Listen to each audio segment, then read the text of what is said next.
So now that we've covered implicit function theorem and implicit function rule, now let's apply it to some economic problems. First, we're going to deal with our classic market model.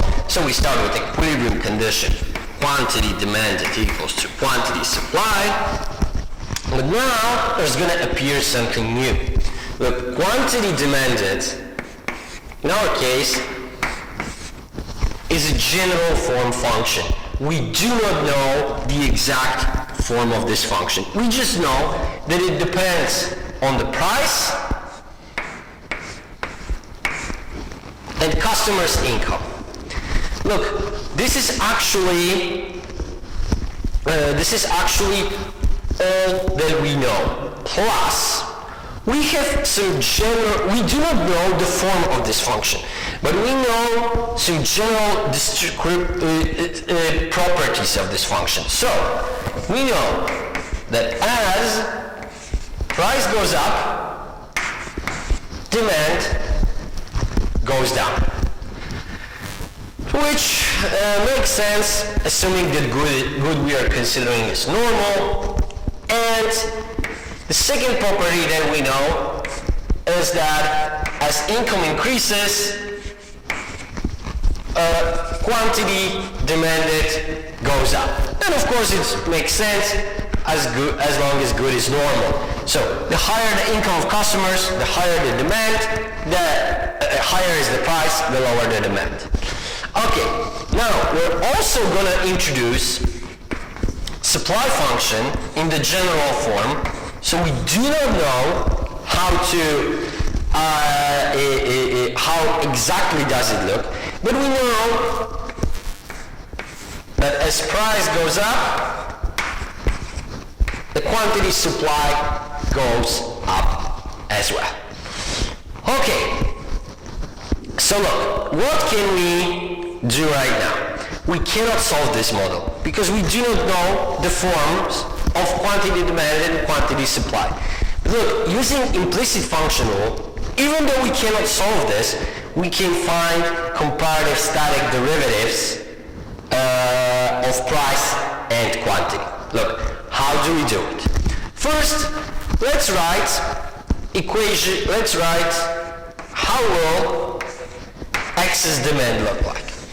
So, excess demand is of course demand minus supply. We take it from equilibrium condition, so it needs to be equal to 0.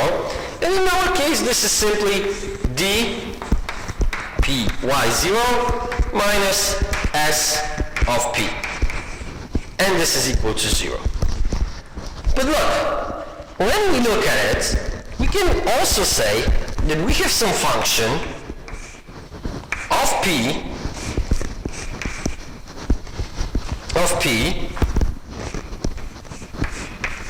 and y0 in the form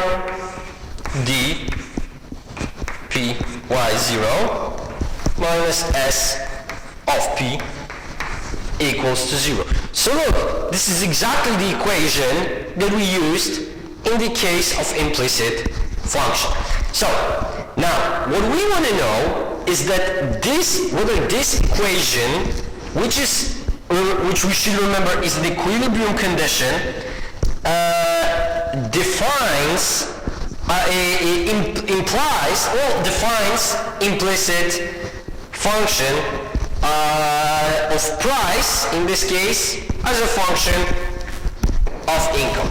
Well, all we have to do is to check whether fy, so partial derivative of f with respect to y, which in our case is simply price, is different than 0. And okay, so we need to differentiate this with respect to price. And look, we don't even actually need to differentiate this because everything we need is already on the blackboard. Derivative of this, of demand with respect to price, is this. Now we've got minus derivative of supply with respect to price, also on the blackboard. Now, is this different than 0? Well, we know that this is negative, we know that this is positive, but has minus up front, so negative, negative, it must be negative, and if it's negative, it definitely is different than 0. So, in our case, we can write that this equation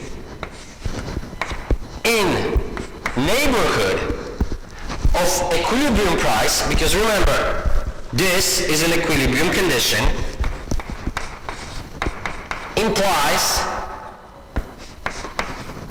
following function of price as a function, of course, of customers' income. Okay, so look, now we can rewrite this equation in slightly different form.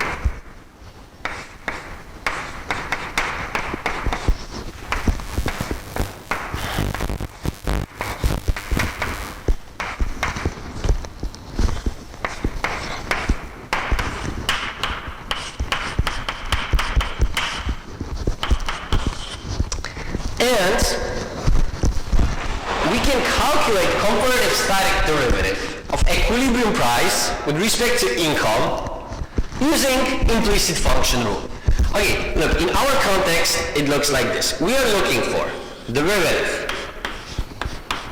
of equilibrium price with respect to income. So this is equal to minus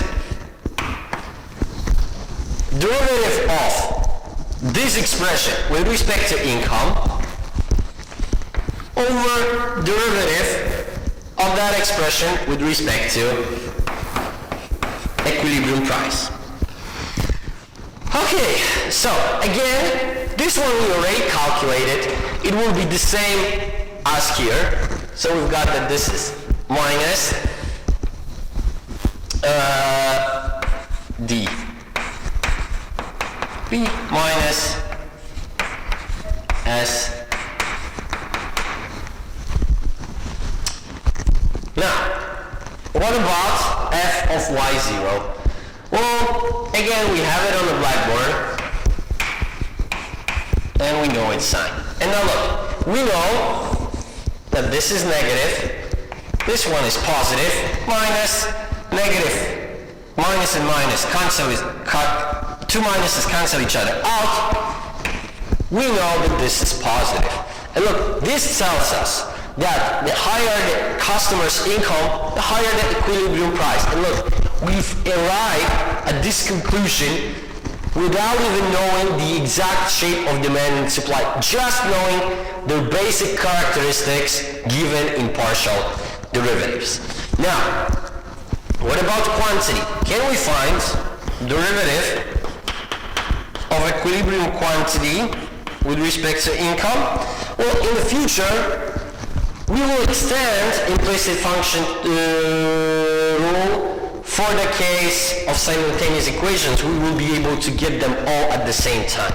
But for the time being, we can use a little piece of information that in equilibrium, quantity supplied and quantity demanded, and in general quantity, are all equal to each other. So, using the chain rule, we get that equilibrium quantity, derivative of equilibrium quantity over equilibrium price times, I'll just say QS, this is the relationship we're going to use, times derivative of price over income should get us the comparative static derivative that we want. And look, this one we've obtained over here. This one we can get from here. So basically, I could just replace this expression even with s. And look, I know that this is positive. I know that this is positive. It is all positive. Okay, and now look, we can show our answer on the graph. So here we have price, here we have quantity. But look, let's just say our demand function and supply does not need to look the way they used to. They don't need to be linear. Let's just say there are some functions like this. So here we have supply, here we have demand.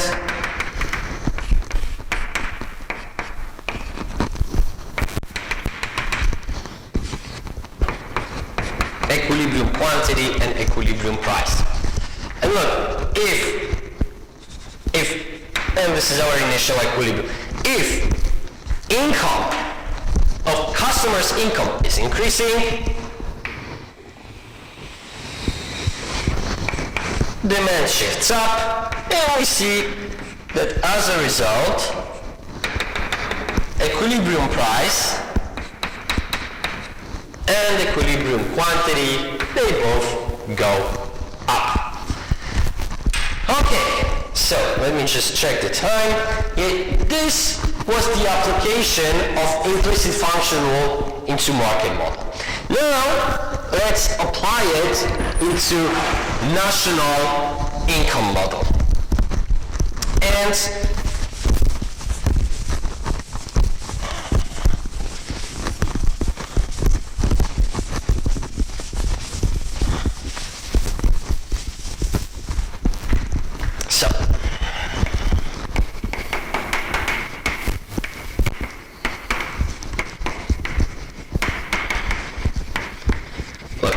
let's maintain the same equilibrium condition we had. Oh, this one is definitely not changing, but we will change the expressions for aggregated expenditures. Now, consumption is some function of disposable income. This is all we know about it. Plus, some description of its behavior in form of partial derivatives. But look, we do not know the general form of this function. Now, let's say that investment, again, is some function of interest rate. All we will know about it comes solely from the partial derivatives and some G0.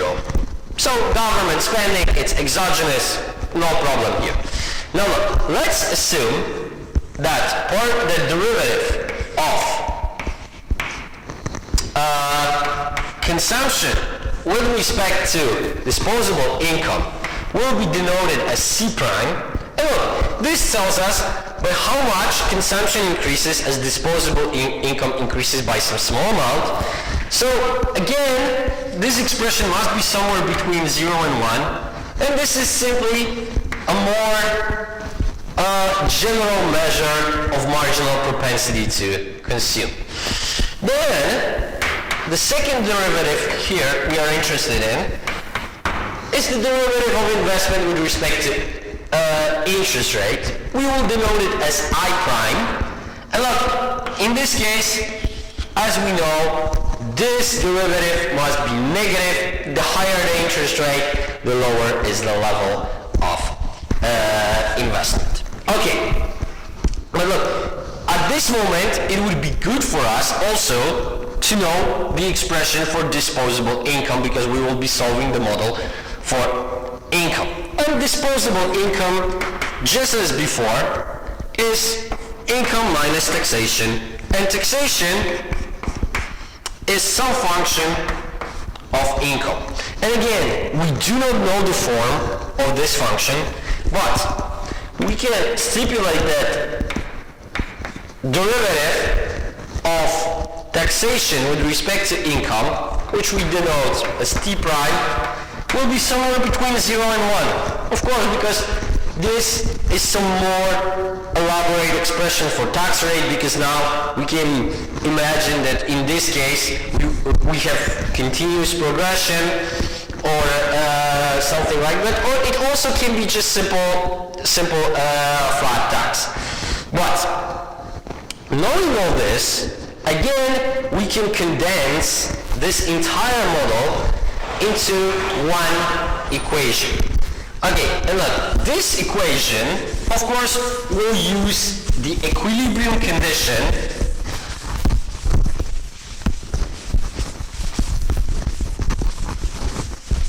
aggregated expenditures are equal to income. Okay, so look, in our case, we can say that Y minus C YD minus I minus G0 equals to 0. But what did I do over here? I equalized income with the expression for aggregated expenditures, and I moved this expression to the left-hand side of the equation. And look, if I write it like this, again, what we get is a function of income, interest rate, and government spending. And look, please see what did I do over here. I used semicolon here and just comma here. This semicolon separates endogenous variables from exogenous variables. It's not the requirement, but let's just call it a good practice, and let's try to do it this way. Okay, so look, now we see that we've got an equation in a form that clearly allows us to use implicit function theorem, but we know that all these expressions, so this general expression had continuous partial derivatives because we assumed it away, but now the question is whether derivative of this equation with respect to y is different than 0, because only then we can use that implicit function theorem and then go. Okay, so now look, we need to differentiate this with respect to income. Well, over here it's very easy, it's just 1. But now, there's no income over here, but here we have disposable income. And look, it goes like this. When disposable income is changing, then income is changing. When income is changing, consumption is changing. So, what do we need to use over here is a chain rule. And look, first thing we do is we substitute expression for taxes in disposable income. So we get that this is 1 minus, y minus t of y. And now we can, oh my god, when income is changing, disposable income is changing. When disposable income is changing, consumption is changing. Sorry, my bad. And now, what we want to have is derivative of consumption with respect to income. Now, how do we obtain it? We will use the chain rule. Look, we see that when income is changing, disposable income is changing, and when disposable income is changing, consumption is changing. Now, when derivative of consumption with respect to disposable income is given by C prime, and now derivative of disposable income with respect to income, out of this we get, again, this is 1 minus T prime. And look, we also know that this is between 0 and 1, this is between 0 and 1, so it needs to be between 0 and 1. And look, we obtain out of it C prime minus 1 minus T prime. And look, because this is between 0 and 1, we can be sure that this is between 0 and 1. So we are sure that we can use implicit function theorem and implicit function rule. Okay, so now that we know that the rule applies here, again, look, we use equilibrium condition in the F equation. So we see that here implied function is equilibrium level of income as a function of interest rate and government spending, which are not explained within the model, in this case they are both treated as exogenous. So now we can rewrite this equation in the form of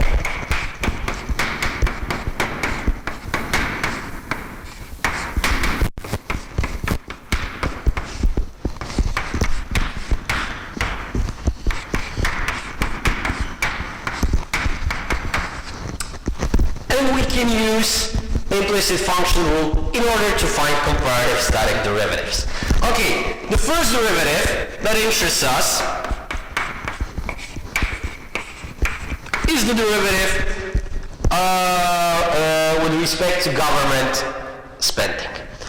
Okay, if in order to obtain this one, we need to use implicit function rule, so fg0 over f y with asterisk.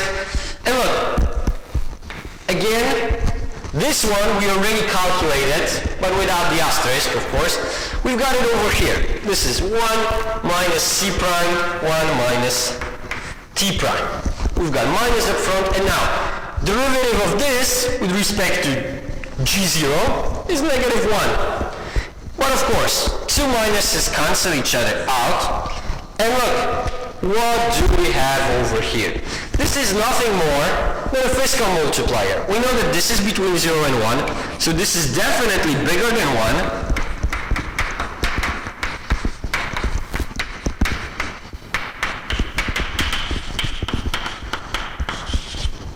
And we see from that this is 1 minus NPC times 1 minus some function of taxation. Now, look, what we get from this is that just as before, in the case of linear function, the national income model gives exactly the same result even if the functions are given in the general form, which makes the model more general. And look, what is more, I hope you can see that actually we've obtained those results with way bigger ease than before, which, as you will see, as the models are becoming more complicated, it's a very attractive feature. Okay, and now we can also calculate derivative of equilibrium, comparative static derivative of equilibrium income with respect to interest rate. So we've got now negative f I over f y prime, and we get that this is negative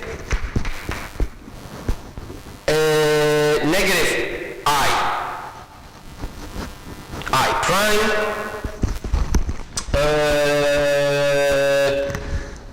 negative I prime, yeah, but we have minus up front, 1 minus c prime, 1 minus t prime. Yeah, again, those two minuses, because look, here we had minus, so we got negative I prime, but we have minus up front, they need to cancel each other out. So, we know that this is between 0 and 1, we know that this is negative, so we clearly see that this is negative. What we learn from this is that in national income model, the higher is the level of interest rate, the lower is the level of equilibrium GDP. Okay, next week we are going to move this one step further, and we're going to apply implicit function, we're going to learn about implicit function theorem and rule in case of systems of simultaneous equations, which will allow us to deal with more complex models. Thank you. See you next week.